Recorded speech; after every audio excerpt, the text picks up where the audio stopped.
Bueno, muy bien. Busque por favor conmigo 1 Corintios capítulo 3. Es bueno ver cómo hemos ido comprendiendo a la luz de la palabra que, según nos enseña la Biblia, la iglesia es un cuerpo, la iglesia es un edificio y tiene muchos ejemplos que la Escritura nos permite ver cómo Dios ve a la iglesia. A veces, aún a mí me pasa que yo digo, vamos a la iglesia. Y después que lo dije, no vamos a la iglesia, somos la iglesia. Somos la iglesia, no vamos a la iglesia. Pero bueno, mire, hemos visto algunas semanas atrás cómo la Escritura nos enseña en Efesios que Jesús es la piedra fundamental, lo hemos visto. Hemos visto que después de la piedra fundamental, el fundamento que se utiliza para la iglesia tiene que ver con la enseñanza de los profetas y de los apóstoles. Y mire lo que Pablo dice en 1 Corintios capítulo 3, versículo 10. Conforme a la gracia de Dios que me ha sido dada, yo como perito arquitecto puse el fundamento y otro edifica encima, pero cada uno mire cómo sobreedifica. Lo leo de nuevo. Conforme a la gracia de Dios que me ha sido dada, yo como perito arquitecto puse el fundamento y otro edifica encima, pero cada uno mire cómo sobreedifica. Ahí encontramos el versículo. Ahora, una de las cosas que yo encuentro en este versículo, aquí el apóstol Pablo dice que él es un perito arquitecto y puso el fundamento. La Escritura nos enseña que debemos edificar encima. Y estudiando el libro de Nehemías, yo he encontrado algunas verdades muy interesantes, sobre todo pensando en que la iglesia ya ha sido fundada hace 2000 años atrás y que el trabajo que hemos hecho los que llegamos al Evangelio en este tiempo es seguir edificando, ¿sí?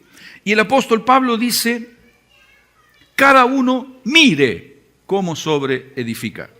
Cada uno mire cómo sobreedifica. Y aquí dice, Dios me dio, eché los cimientos como un experto en construcción, ahora otros edifican encima. Esos somos nosotros. En esta versión, la versión del 60 dice, mire cada uno cómo sobreedifica. Y una de las preocupaciones que yo encuentro es que a veces pensamos que el crecimiento de la iglesia tiene que ver con la cantidad de gente que la iglesia tiene. Que la gente tiene que haber mucha gente, entonces decimos es una iglesia grande. Es como decir que una persona que pesa 250 kilos es una persona fuerte. Y hermano, una persona que está excedida de peso no es una persona fuerte. Ahora, cuando uno mira esto, yo me encuentro con que muchas veces como iglesia hacemos esfuerzos gigantescos de tiempo, de dinero, y muchas veces esos esfuerzos poco tiempo después se desvanecen. ¿Por qué? Porque construimos de manera equivocada. Si hemos gastado dinero y después vemos y no quedó nada, es que hemos construido mal, hermano. Algo no estuvo bien.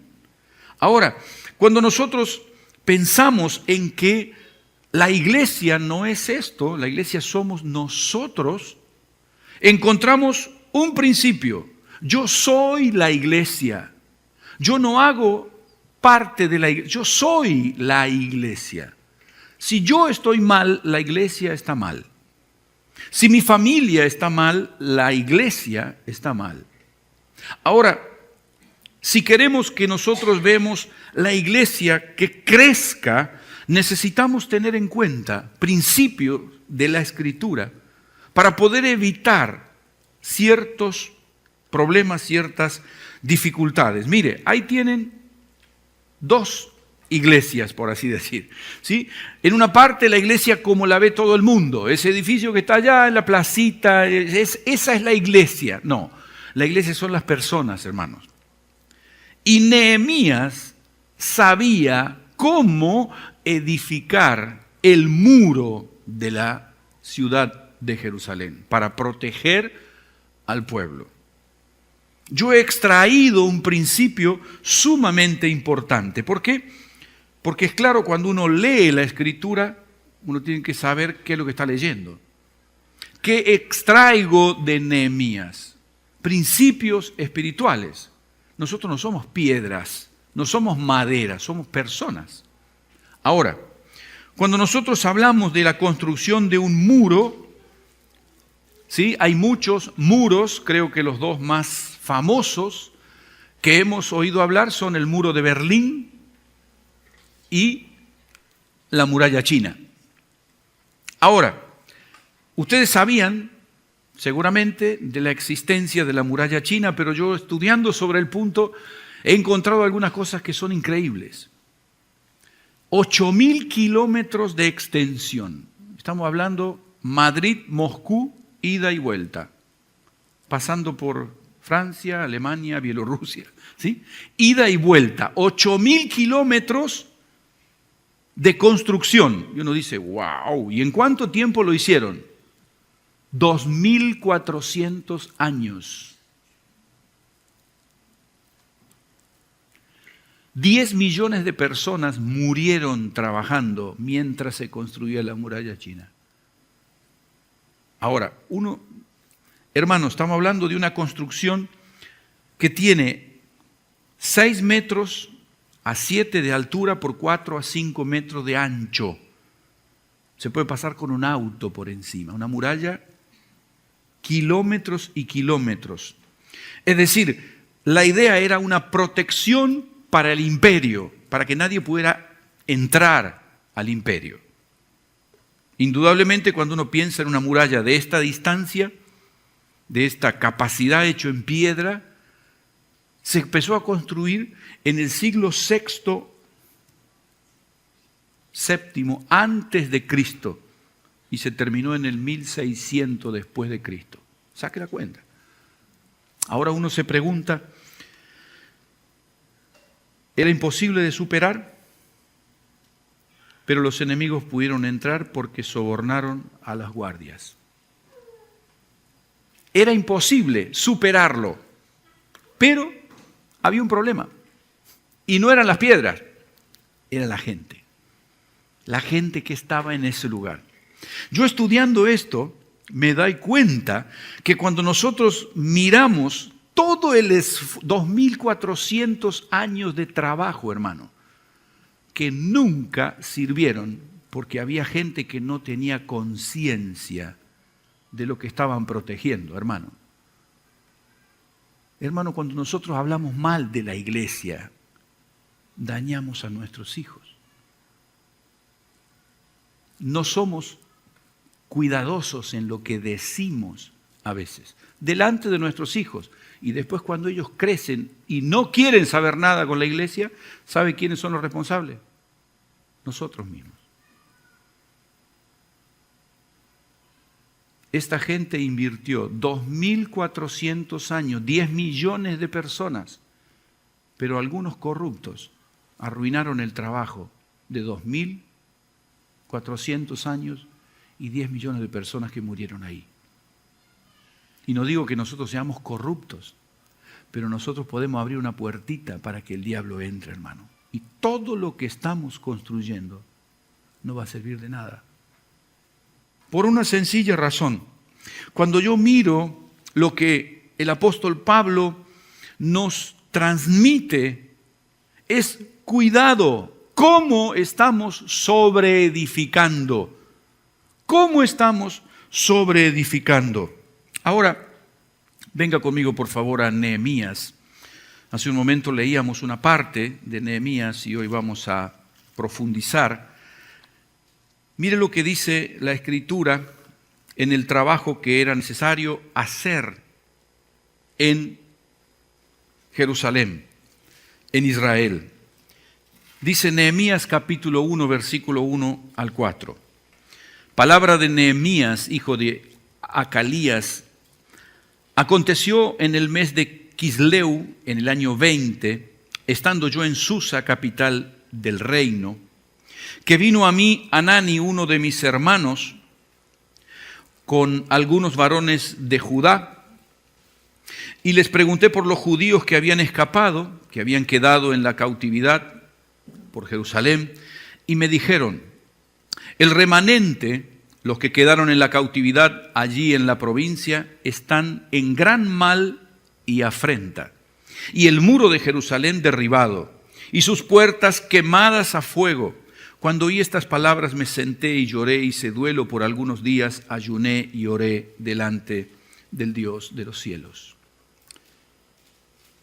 Nehemías era un hombre que trabajaba como copero del rey en Babilonia, y la Escritura dice que él vivía en Susa. Ustedes lo ven ahí subrayado. Susa era la capital de Babilonia. Él vivía en la capital de Babilonia, en el palacio del rey. Indudablemente el palacio del rey de Babilonia no era, ¿sí?, un departamentito. No. Él vivía en el mejor lugar del imperio, hermanos. Pero miren lo que él dice: estando yo en Susa, estando yo sin ningún problema, cumpliendo con mi trabajo, en un lugar apacible, rodeado de lujos, pregunté por los judíos. Hermanos, cuando nosotros nos preocupamos por el pueblo de Dios, lo que hablábamos hace un momento allí mientras reflexionábamos, antes del culto. Cuando yo me preocupo por el pueblo de Dios, Dios está buscando gente con ese carácter, hermano.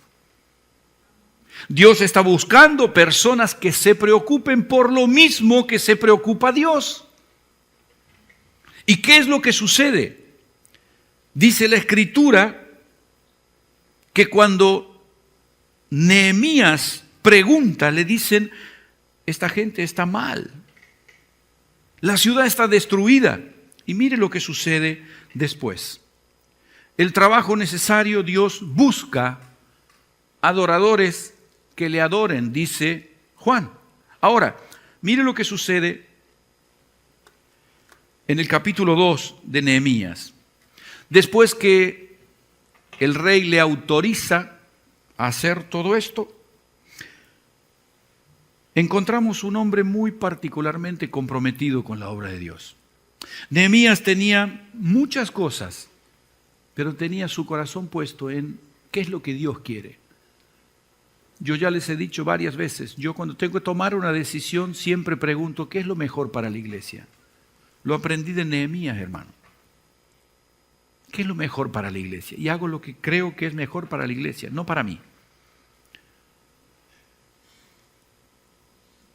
Nehemías es un hombre que inspira particularmente porque cuando nosotros lo vemos, él trabajaba como copero del rey. Hermano, el copero del rey era la persona que probaba el vino antes que el rey lo tomara, por si estaba envenenado. O sea, si se moría Nehemías, el rey sabía que no tenía que tomar de ese vino. Imagínense qué trabajito tenía Nehemías. Y Dios lo protegió, hermano. ¿Por qué lo protegió? ¿Por qué?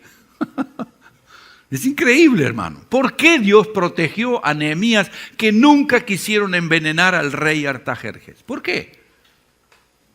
Dios sabe todas las cosas. Mire lo que sucede. Nehemías entra un buen día, lo que leímos antes cuando pensábamos en los diezmos y las ofrendas.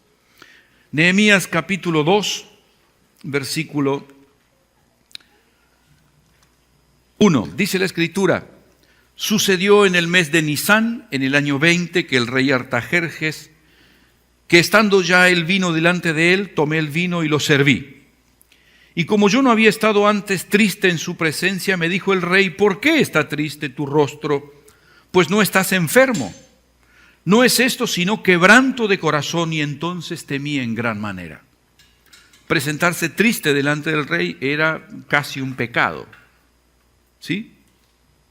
Aquellos que trabajamos, como en mi caso, yo trabajé 20 años en un banco y uno no podía estar con cara de amargado. Venía el gerente y te decía: anda, lavate la cara y saluda simpáticamente a las personas. No podés estar con cara así.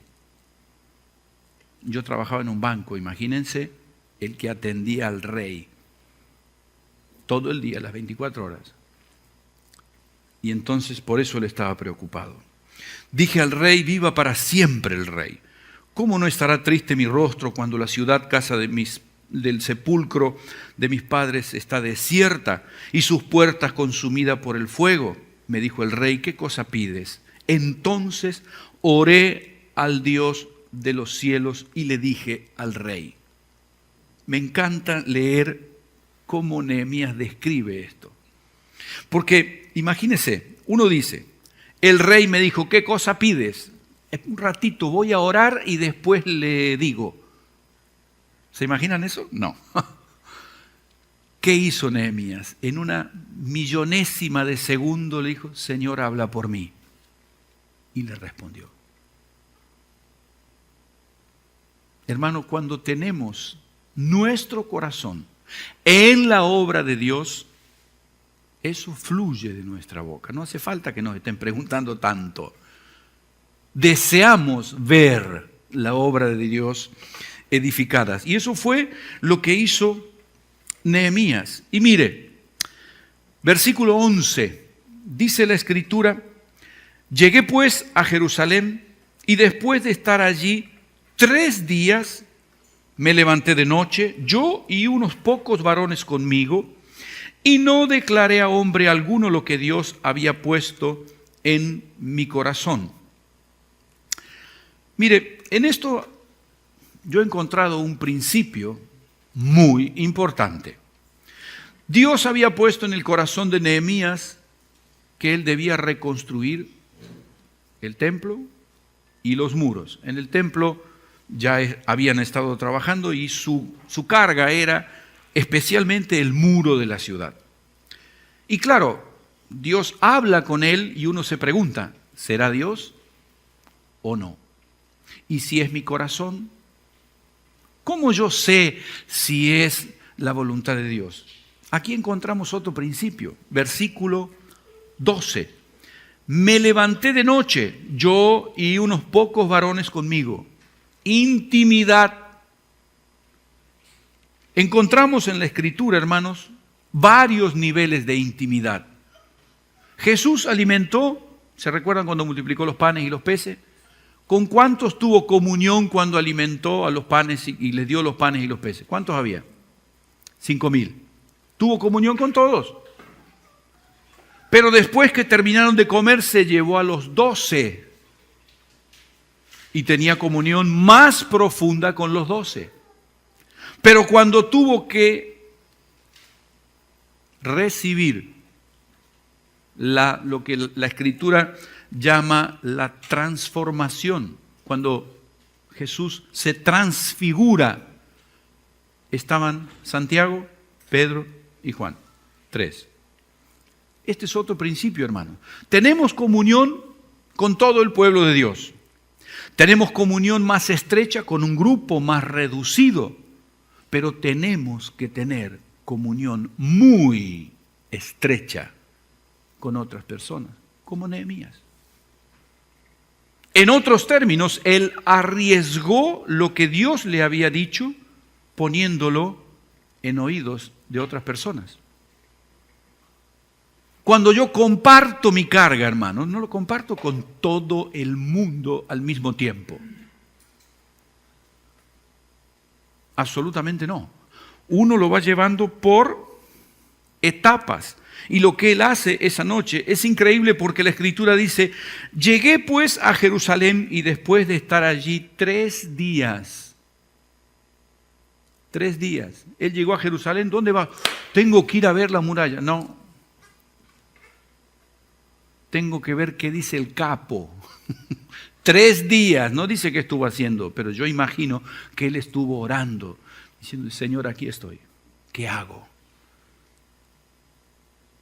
Y no seguro, dijo, voy a llevar a algunos conmigo para que me den su opinión, porque yo me puedo equivocar, hermano. Esa es la cuestión. El único que no se equivocaba era Jesús. Pero aún así, cuando tuvo que ir a Getsemaní, le pidió a los apóstoles que lo acompañaran. ¿Por qué? Porque siempre la obra de Dios, hermano, es en comunión. No es una persona sola, nunca. Siempre es en comunión. Y hay una cosa interesante, es el hecho de que Nehemías quería reconstruir el muro que había alrededor de la ciudad de Jerusalén. Ahora, cuando nosotros pensamos, hace unas semanas atrás, yo compartí acerca de la importancia de los ladrillos entrelazados. Las relaciones que nosotros establecemos entre nosotros protegerán a los que están dentro. Simple. Cuando un esposo y una esposa están muy unidos, los hijos están protegidos, ¿sí o no? Cuando nosotros que somos, los que hoy somos cristianos, estamos unidos, no se rompe fácilmente, hermano. No entra cualquiera. ¿Por qué? Porque la ciudad está protegida. Y a veces en la iglesia sucede que, como en la muralla china, hay gente que de pronto, no, dice yo, no importa, total. Y no, hermanos. Nehemías nos deja un tesoro en este tiempo, pensar que nosotros, los que somos de la casa, por así decir, somos los que estamos trabajando, edificando, y yo tengo que cuidar cómo sobreedifico lo que ya está edificado. Porque la iglesia no empezó conmigo, hermano. La iglesia empezó hace 2000 años atrás y yo sigo edificando. No yo, Macarena también. Todos nosotros sobreedificamos lo que ya estaba edificado. En los tiempos de Nehemías el muro era la protección de la ciudad. Hoy las relaciones que nosotros establecemos son lo que defienden las personas que están adentro. Si entre nosotros no nos cuidamos, hermanos, se rompe. Cuando para mí es más importante principios antibíblicos que lo que dice la Escritura, estoy descuidando la unidad de la iglesia. Y está claro que Nehemías fue elegido por Dios no porque tenía tal o cual cualidad, tenía en mente el servir de manera correcta a Dios. Dice Nehemías, veis pues el mal en que estamos, identificación con el que sufre. Él vivía en Susa, hermano, él no tenía problema, pero él dice, el mal en el que estamos, el pueblo está mal, yo estoy mal. Cuando Macarena está mal, yo estoy mal, hermano. No puedo estar bien, en tanto, problema suyo. No, no es problema suyo. Su problema es mi problema. Si somos un cuerpo, hermano, imagínese, hace un ratito Paulita se lastimó la rodilla, todo su cuerpo se enteró de que la rodilla estaba mal, ¿sí o no? Todos nosotros nos enteramos también de que la rodilla estaba mal. La escuchábamos llorar, la boca daba testimonio de que la rodilla estaba mal. Hermano, es un cuerpo. La iglesia es un cuerpo. El problema de José es mi problema. Si a mí no me importa lo que le pasa a él, hay algo que no va, hermano. Y la Escritura nos enseña esto. Dice Nehemías, estamos mal. Los problemas de mis hermanos deben ser mis problemas. Esto es lo que enseña la Escritura, hermano. Hoy, desgraciadamente, vivimos bajo un espíritu en el cual no importa tanto, ¿no? Y bueno, cada uno hace como quiere y tanto. No, el principio bíblico es diferente. Es diferente. Y ¿sabe qué encuentro también? algo muy importante. Nehemías tenía algo en su corazón. ¿Y qué hizo? Oró, ¿y qué más? ¿Qué hizo con el rey? Habló. Otro principio espiritual. Tenía un problema, habla del problema. Y bueno, yo estoy orando para ver si el rey... No, anda a hablar con el rey. Si tenía un problema, anda ahí a hablar, hermano. A veces espiritualizamos tanto. No estoy diciendo que no hay que orar, pero si nosotros oramos y no hacemos, tenemos una relación mística con Dios y que no sirve para nada, hermano. No es el Evangelio. Tenemos que orar y tenemos que hacer. Y hay un fenómeno muy interesante que uno descubre en esto, y es que llevando adelante el trabajo para Dios, surgen circunstancias. Nehemías mostró la necesidad a un grupo de personas. En el versículo 12 dice, me levanté de noche yo y unos pocos varones conmigo, y no declaré a hombre alguno lo que Dios había puesto en mi corazón que hiciese en Jerusalén. No le había dicho a ninguno. Pero continúa en el versículo 16 diciendo algo muy interesante. No sabían los oficiales a dónde yo había ido, ni qué había hecho, ni hasta entonces lo había declarado yo a los judíos y sacerdotes, ni a los nobles y oficiales, ni a los demás que hacían la obra. Interesantísimo que yo recuerdo en esto, hace 13 años y medio, nos encontramos con un pastor, que fue nuestro pastor hasta que el Señor se lo llevó, hasta el 2013. Nos encontramos en el 8 de abril del 2004. Nos encontramos a 1800 kilómetros de mi casa. Yo hice 1800 kilómetros para hablar con él. ¿Sí? Porque entendía que Dios quería que fuera. Y entonces, ok, ya les conté cómo fue la historia del 8 de abril. Sí, ya lo saben. Sí, Señor, si viene el 8 de abril, yo hago los 1800 kilómetros para ir y 1800 para volver. ¿Sí? Y bueno, me confirmaron que venían el 8 de abril. Yo fui el 8 de abril porque sabía que Dios estaba por detrás. ¿Sí? Ahora, ¿de dónde lo aprendí, hermano? De acá, de este libro. La cosa interesante en esto es que yo tenía en mi corazón servir al Señor en Europa, particularmente en Italia. Pero fui a hablar con el pastor por la posibilidad de ir a los Estados Unidos.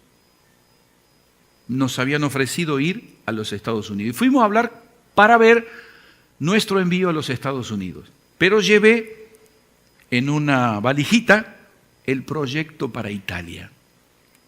Hablamos de una cosa, hablamos de la otra, hablamos de la otra. Y en un momento determinado el pastor me dice, mire, veo muy complicado vuestro envío a los Estados Unidos. Muy complicado. Pero, ¿cómo está su deseo de ir a Italia? Aquí está. Dice, ¿ya tiene todo preparado? Absolutamente, pastor. ¡Wow!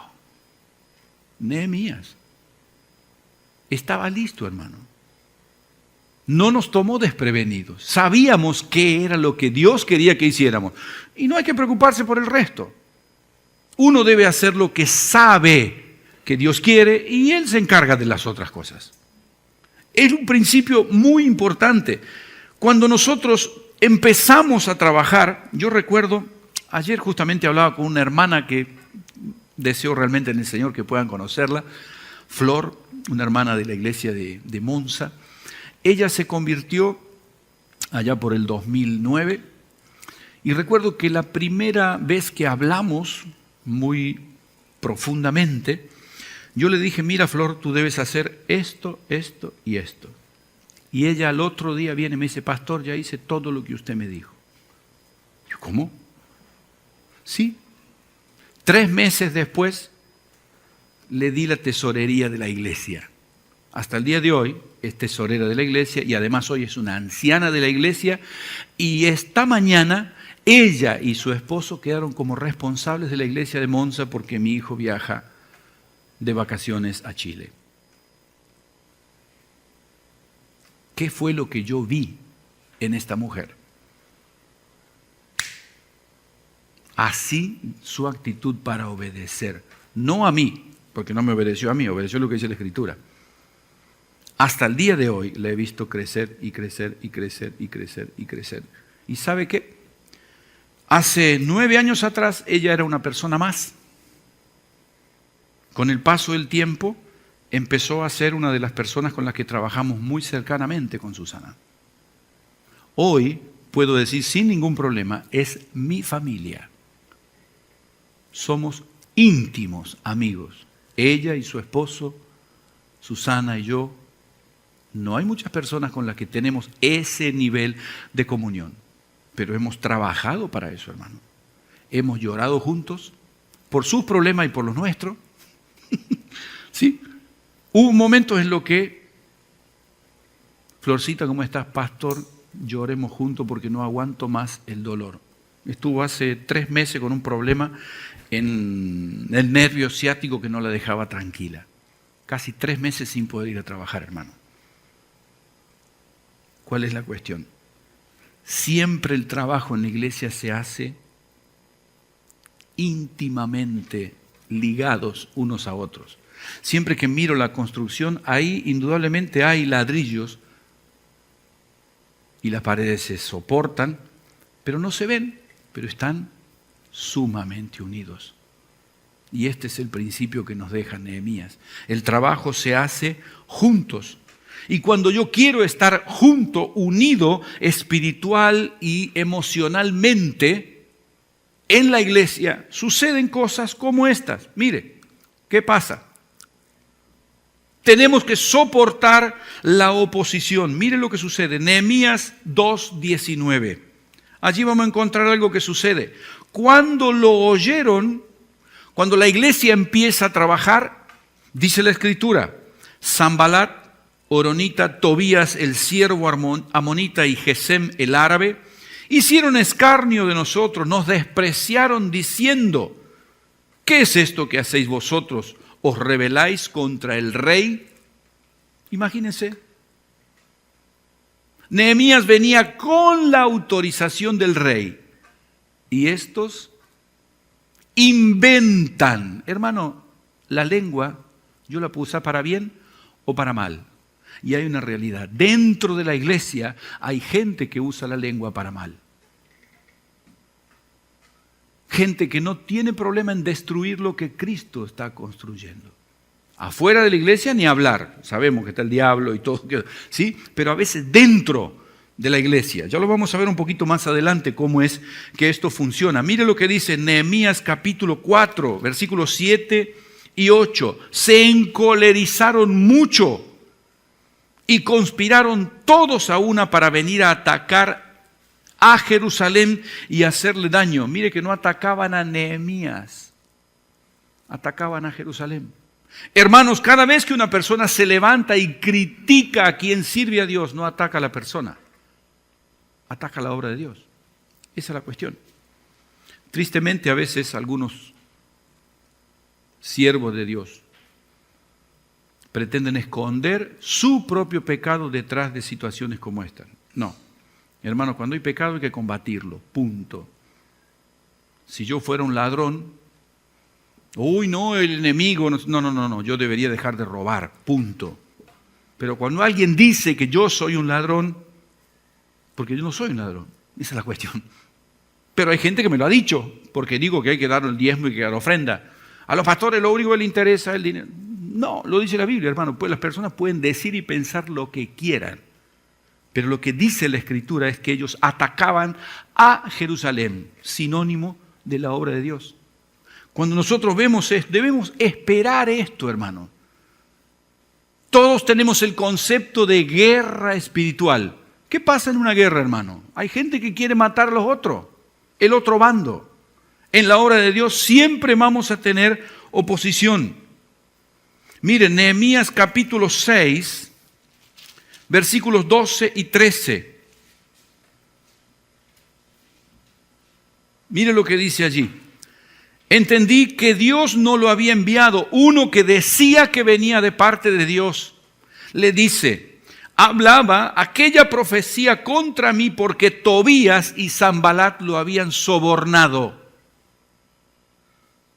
hermanos. ¿Pero cómo? ¿En la obra de Dios? Sí, hermanos.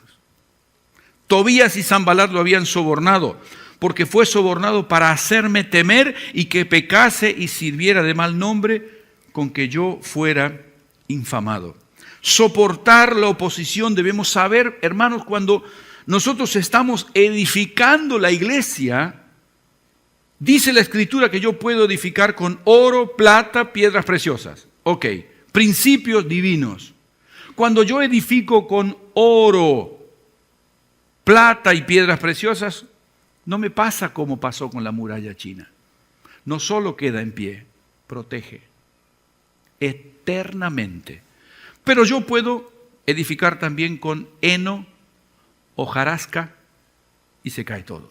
¿Cómo edificamos la iglesia con heno y hojarasca? Cuando de pronto nos encontramos con personas que creen que lo importante es que haya gente en la iglesia. Esta mañana estaba escuchando lo que predicó Samuel en Monza y él decía, hermanos, sin arrepentimiento no hay perdón de pecados. Uy, pero eso es muy duro. Pero es lo que dice la Biblia, hermano. ¿Qué vamos a hacer? ¿Vamos a bajar los pedidos de Jesús para que haya más gente dentro de la iglesia? Nunca le preocupó a Jesús cuánta gente había. Es importante notar que nos vamos a encontrar con personas que dicen, pero todo el mundo tiene derecho a tener su intimidad. Y claro que tenemos, pero cuando mi intimidad tiene más peso que mi comunión con José, hay algo que no va bien. Hay algo que no va bien. Cuando yo tengo necesidad de ocultar cosas en mi relación con José, tengo un problema. Yo tengo un problema. Cuando yo puedo pensar que puedo mentir y que de alguna manera va a resultar en bendición, hermanos, eso es hojarasca. Y nos pasa como con la muralla china. Le estamos permitiendo a alguien que edifique la iglesia, ¿cómo? ¿De qué forma? El manual para la edificación de la iglesia es la Escritura, no son técnicas humanas. Cuando nosotros nos encontramos, sabemos que vamos a enfrentar personas que tienen buenas intenciones. Un pastor amigo en Argentina decía siempre, el infierno está lleno de personas con buenas intenciones. Hermanos, por más buena intención que uno tenga, si es contrario a lo que dice la Biblia, no es eterno. Pero lo que Dios edifica es eterno. Es por eso que nosotros tenemos que saber cómo sobreedificamos lo que ya está edificado. Mire, hay algunas cosas que nosotros tenemos que encontrar como muy interesante en el libro de Nehemías y todo el capítulo 3 del libro de Jeremías. Todo el capítulo 3, después usted léalo en su casa, no lo vamos a leer ahora porque son 32 versículos en los cuales se menciona 34 veces la palabra restaurar. 34 veces la palabra restaurar. Pero en el capítulo 3, versículo 5, dice, inmediato a ellos restauraron los tecoitas, pero sus grandes no se prestaron para ayudar a la obra del Señor. Todo el pueblo quería hacerlo, pero había algunos que decían, no, yo no. Siempre nos vamos a encontrar con gente que dice, no, de esta forma no, así está mal. Pero es notable cómo, viendo esto, Nehemías continuó. Mire lo que dice, Nehemías 4, 19 y 20. Dije a los nobles, a los oficiales y al resto del pueblo, todo el mundo involucrado, la obra es grande y extensa y nosotros estamos apartados en el muro, lejos unos de otros. Aquí notamos otro principio espiritual, hermanos. Estamos lejos. ¿Cómo puede ser que pensemos que tenemos comunión porque nos encontramos el domingo aquí? Estamos unidos porque venimos al mismo lugar, cuando en realidad no nos conocemos profundamente. Yo me hago eco de los problemas que Nico tiene cuando lo conozco. Y el problema estaba, Nehemías lo identifica y dice, estamos apartados en el muro, lejos unos de otros. Y él da un principio para mantener esa unidad, para evitar esa separación, mejor dicho. Versículo 20. En el lugar donde oyereis el sonido de la trompeta, reuníos allí con nosotros. Él se incluía. Donde haya un problema, yo voy. Y mire lo que dice, cómo termina el versículo. Nuestro Dios peleará por nosotros.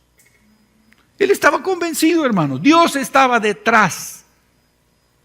Y es importante que nosotros notemos que esto es lo que sucede. Y mire, después si quiere léalo al capítulo 3. Están los nombres de las personas que trabajaron. Esto también es un principio espiritual para la iglesia, hermanos. Dice la Escritura que un día van a ser abiertos todos los libros. ¿Y qué va a pasar? ¿Qué está escrito ahí? Lo que tú estás haciendo hoy. Lo que nosotros estamos hoy haciendo en algún momento se va a ver, bueno o malo, hermano. Imagínese, continuar a edificar y decir, Señor, construimos la gran muralla china, hoy los aviones pasan por arriba, hermano. ¿Para qué sirve hoy la muralla china? Para que haya turistas caminando por encima. No tiene sentido edificar la iglesia con parámetros del mundo, no sirve. Pero mire, más todavía, cuidándose mutuamente, la cercanía es algo más que necesario. Cuando nosotros pensamos en lo que Nehemías les dijo, es nuestro Dios peleará por nosotros. Y una última cosa que nosotros tenemos que saber y hacer es que debemos perseverar, sí o sí, delante de la presión. Y mire lo que dice la Escritura en este aspecto. Me encanta cuando Pablo se presenta de las dificultades que él enfrentaba en la obra.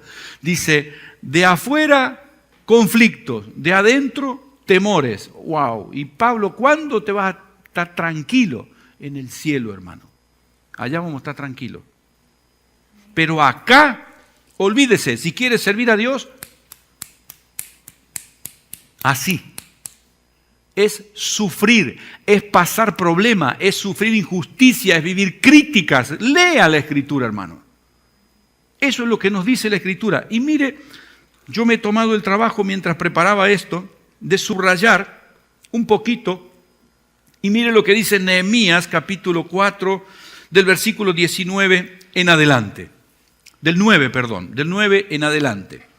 Oramos a nuestro Dios y por causa de ellos, los que venían a tratar de impedir la obra, de día y de noche. Y dijo Judá, mire lo que decían los hermanitos de la iglesia, por así decir, ¿no? La fuerza de los acarreadores se han debilitado, el escombro es mucho y no podemos edificar el muro. ¿Cuántas veces usted escuchó gente que dice, somos tan pocos, no tenemos dinero, no lo vamos a poder hacer, tenemos tantas dificultades, yo soy muy pobre, no estudié? Uy, una lista así de cosas por las cuales nosotros no podemos servir en la obra de Dios. Igual. Cuando yo me miro a mí y veo la obra de Dios, me viene esto a la mente, hermano. Yo no puedo, yo no sé, yo no tengo. Pero cuando miro a Dios, todo baja, hermano. Por eso nuestra mirada fija en Cristo. ¿Quién? El autor y consumador de nuestra fe. Es lo que dice la Escritura, hermano. Yo no estaría acá si mirara mis posibilidades. No estaría acá. Hoy estábamos hablando con Susana. En mi infancia recuerdo que, siendo un niño de 12, 13 años, recuerdo que uno de mis conocidos tuvo la oportunidad de viajar al exterior. ¡Wow! Y para mí era, ¡wow! Imagínese, década del 70 en Argentina, alguien que viajaba al exterior era como decir, ¡wow! Este fue a desayunar a las Maldivas y volvió en el mismo día. Una cosa, pero increíble. Y hoy, mientras hablábamos con Susana, digo, ¿te pusiste a pensar que nosotros tenemos hoy, nuestro hijo mayor está en Argentina, Lucas, Samuel está en Italia con su esposa, y Alejandro, el más chico, está trabajando con la Filarmónica en Edimburgo, en el Reino Unido. Los tres están en países diferentes. Digo, cuando cantábamos, sé que es tu fidel. ¿Usted cree que yo vine a servir a Dios para que mis hijos viajaran al exterior? No. No. Pero la canción esa dice, tu fidelidad lleva mi vida más allá de lo que yo puedo imaginar. Hermanos, cuando Dios me llamó a la obra misionera, yo hablaba solo español. Hoy hablo italiano y además portugués. Y aprendí después de los 40 años.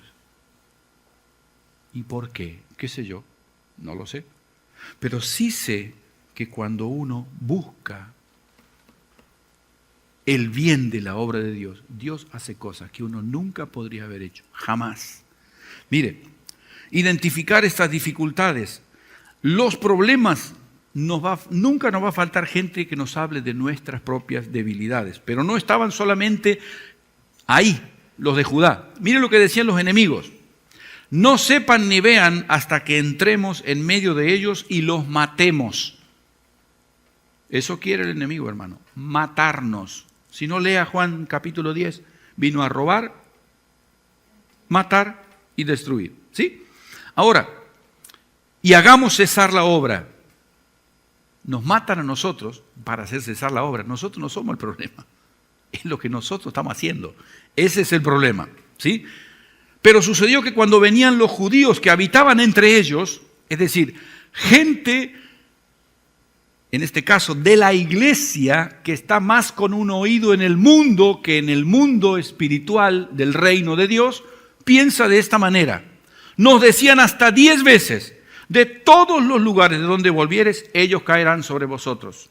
Tú no tienes esta capacidad, tú no tienes esto, y tú no tienes, y vos porque no sabes del poder que tienen ellos, y tal cual, mire lo que dice. Entonces, por las partes bajas del lugar, detrás del muro y en los sitios abiertos, puse al pueblo por familias, con sus espadas, con sus lanzas, con sus arcos. Y después miré, me levanté y dije a los nobles, a los oficiales y al resto del pueblo: no temáis delante de ellos, acordaos del Señor grande y temible, pelead por vuestros hermanos, por vuestros hijos, por vuestras hijas, por vuestras mujeres, por vuestras casas. Esa es la iglesia. No importa qué dicen de afuera, hermano, yo peleo y no peleo por esto, no, yo pienso en qué, en la fidelidad de Dios con gente como ellos, y digo: Señor, tú me ayudarás. ¿Con qué? Con mis hijos. Tú me ayudarás con mi familia. Tú me ayudarás con mis hermanos. El mismo Dios que ayudó a Nehemías es el mismo Dios al cual hoy nosotros invocamos. ¿Cómo edificamos? Con el espíritu y la mente de un hombre como Nehemías. Termino simplemente diciéndoles, el trabajo de la reconstrucción llevó 52 días solamente, 52 días, pero hasta el día de hoy, y estamos hablando de 2500 años más o menos que pasaron, todavía hoy inspira al pueblo de Dios. Siempre que hacemos algo para Dios, el Quijote de la Mancha lo relata de una manera muy particular. Ladran, Sancho, señal que cabalgamos. Cuando estamos haciendo algo, hermano, siempre va a haber alguien que va a criticar. Siempre.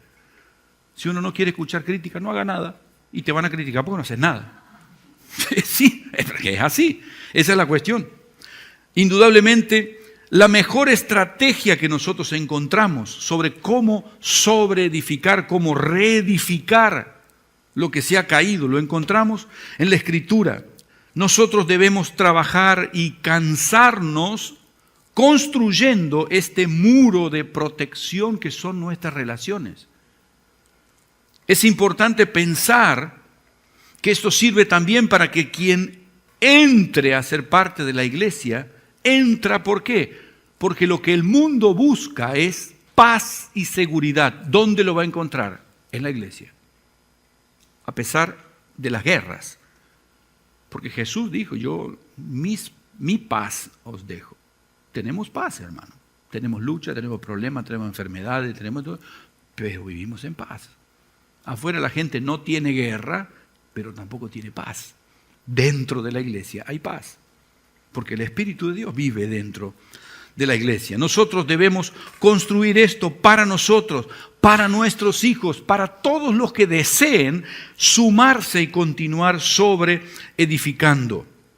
Los constructores de muros espirituales comprendemos que el lugar donde nos reunimos el domingo es simplemente eso, un lugar donde nos reunimos. Comprendemos y defendemos la vida de la iglesia con cada uno de nuestros hermanos. Hermano, no es una opción, es o no es. No existe la posibilidad de que yo sea iglesia y me mantenga como si no lo fuera. No es posible porque voy a pagar yo las consecuencias. Mi familia, mi matrimonio, mis hijos, mis descendientes pagarán las consecuencias si yo no hago lo que dice la Escritura, hermano. Y usted puede pensar, ¿me estás queriendo asustar? Sí, te estoy diciendo la verdad, lo que dice la Escritura. No es una opción.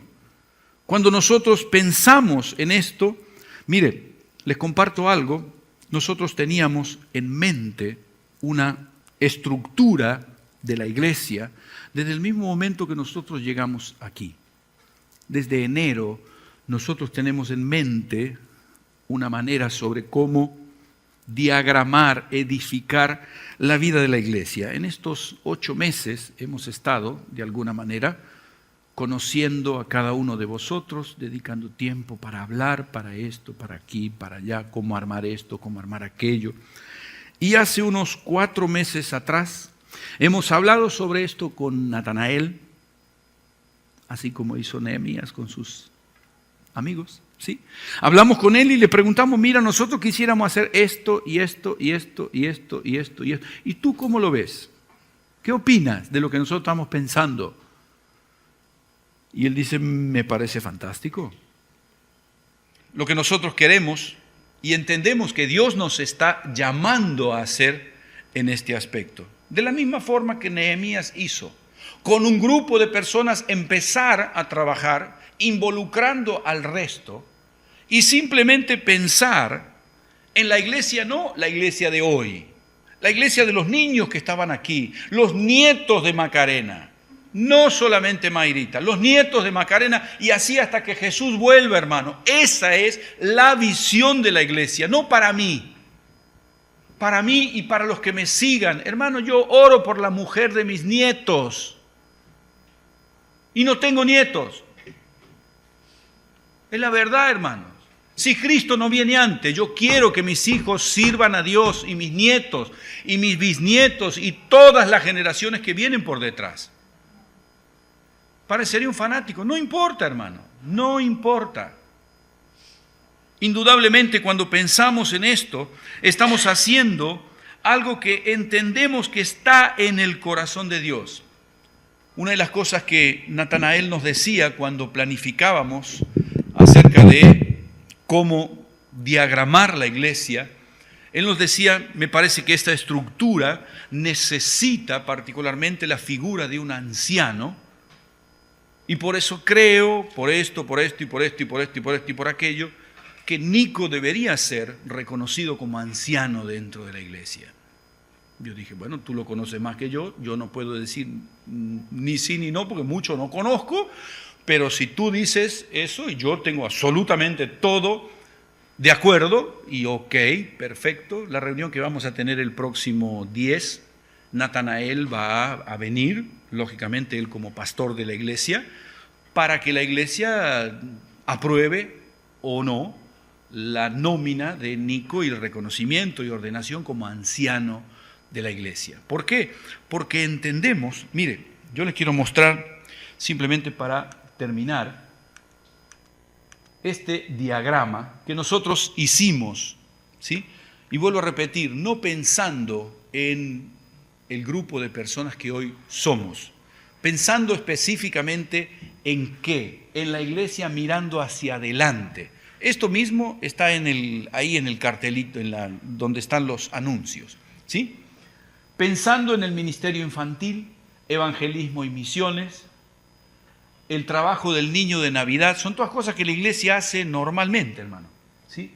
La alabanza y la adoración, los jóvenes, sonido, en la tesorería, que ahora es Nico el tesorero, pero no va a ser más Nico porque ahora, como va a ser anciano, Ulrike toma la tesorería, la educación cristiana y discipulado, la intercesión, el servicio, el mantenimiento, profecía y discernimiento, es decir, todas cosas que hacen a la vida de la iglesia. Y estas personas que usted ve escrito ahí son los responsables. Lo que dice Nehemías no lo inventamos nosotros, ¿sí? Esta persona se ocupaba de esto, lo puede leer en el capítulo 3 de Nehemías. Esta persona se ocupaba de esto, esta persona se ocupaba de aquello. Y junto con él trabajaban otras personas. En el papelito que está allí, usted va a encontrar los nombres y seguramente usted está en alguno de los lugares. ¿Por qué? Si se acuerdan, en el mes de febrero, si no recuerdo mal, hicimos un test de dones. ¿Para qué? Pensando en esto. Pensando en esto. No lo hicimos porque vamos a hacer algo para que tengamos comunión. No, lo hicimos porque estábamos pensando en esto. Y uno se pregunta, ¿y para qué semejante estructura? ¿Por qué? Porque si Dios envía un avivamiento, Dios envía algo especial del Señor y hay un crecimiento numérico notable, no se nos va a caer, hermano. No se nos va a caer. Esto ayuda a funcionar, coloca personas en un cierto nivel de responsabilidad y todo esto provoca crecimiento en la vida de la iglesia. No en mi vida, no en la vida de Daniela, no en la vida de Lidia, en la iglesia. Toda la iglesia crece sobre este particular. Yo le invito a que ore por estas personas. Ore por lo que, si el Señor nos avala en lo que estamos pensando, el trabajo que Nico tiene que hacer. Ore por la iglesia. ¿Por qué? Porque está orando por usted, por su esposa, por sus hijos, por su esposo, por sus nietos, por los que vienen y por los que van a llegar, por el trabajo que se está haciendo. Amén.